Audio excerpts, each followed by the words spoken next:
Hey guys, Allison here. I want to talk to you about something today that I think is really important, and I want to shine a light on something that I have seen cause a lot of problems for people over the years.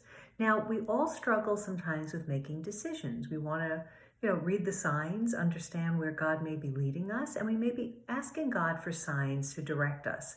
Now, does God give signs? Absolutely. Should we be looking for extraordinary signs and wonders? Usually not. Yet, we do need to kind of interpret how things are going. Now, what I've observed over the years is that when we really are attached to something, when we want something really badly, we are very, very easily deceived by signs, all right? We can interpret things the way we want. And when we have a very strong desire, we're more likely to interpret it in our favor. I want to tell you a little story. It's kind of funny, kind of sad. Couple in their 30s. Let's call them Carol and Pete. Neither one had been married before.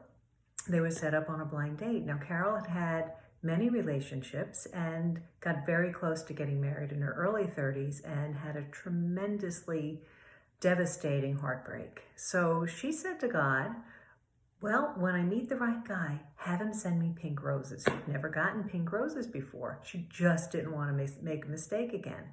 So she starts dating Pete, and things are going really well. It's a couple of months, and they go out boating, and there's rainbows literally all over the place. So she interpreted that, wow, that's a real sign of God's blessing on this. Maybe, right? But she hadn't gotten her pink roses. Well, a couple of days later, Pete sends her a dozen roses, and they were 6 pink and 6 red. So she was confused, and she called a friend, how do I interpret this? And she said, you asked for pink roses, you got them, there's your sign. Pete's the one. Great.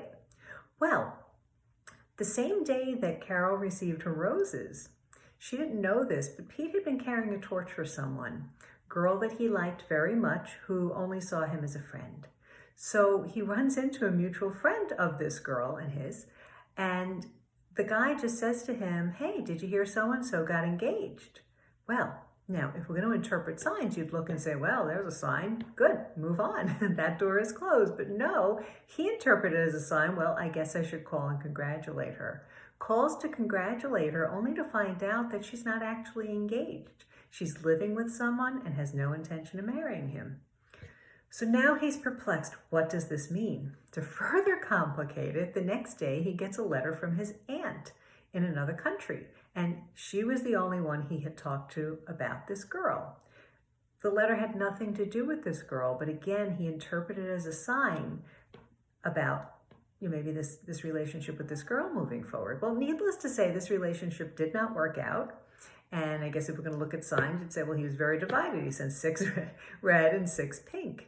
But the bottom line there is that when we want something really badly, it's very easy to be deceived. And the devil may try to deceive us. He always does. He's always setting traps for us. So we need to be really, really careful. So if we're going to look at signs, and I can tell you another story. Somebody told me that he started dating a girl and he literally saw a hand pointing down from heaven at her.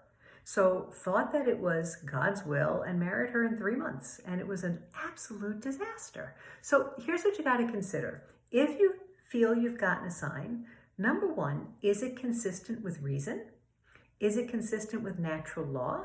And is it consistent with God's law? All right, if it's something that violates God's law, let's say you think you got a sign to leave your husband and children because you met this wonderful man and there's a sign, it's not. Right? God is not going to violate his own laws. He's not going to violate natural law, and he's not going to violate reason. So the next thing we want to think about is what confirms it in the ordinary. And a lot of people miss this step, and I've seen this over the years with my Catholic clients many times. They become very attached to the sign, but they ignore other things that may be pointing in a different direction. Now, if God is giving us a sign genuinely, he's going to confirm it in other ways, all right? He's not going to give us a one-off and leave us hanging there. So he's going to confirm it in other ways. So we need to always look for that. If you're struggling, talk to somebody. And if you're really attached to something, then you got to be really, really careful and discerning there. My experience is the signs that are the most reliable are the ones that tell us what we don't want to hear. All right, those things, and sometimes even in the ordinary, that we don't want to hear because we're attached to our own will, which is, of course, our human condition. So If you think about Mother Teresa and Mother Angelica gave the same answer to this question. How do you know if something is God's will? And you know what they said?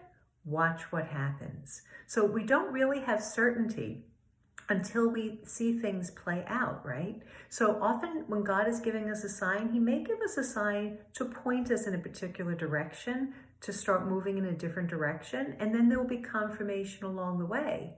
And he also often gives signs of confirmation when we have been moving in a particular direction. So, but those are things that you really need to talk out with somebody, and also pray for the grace of detachment.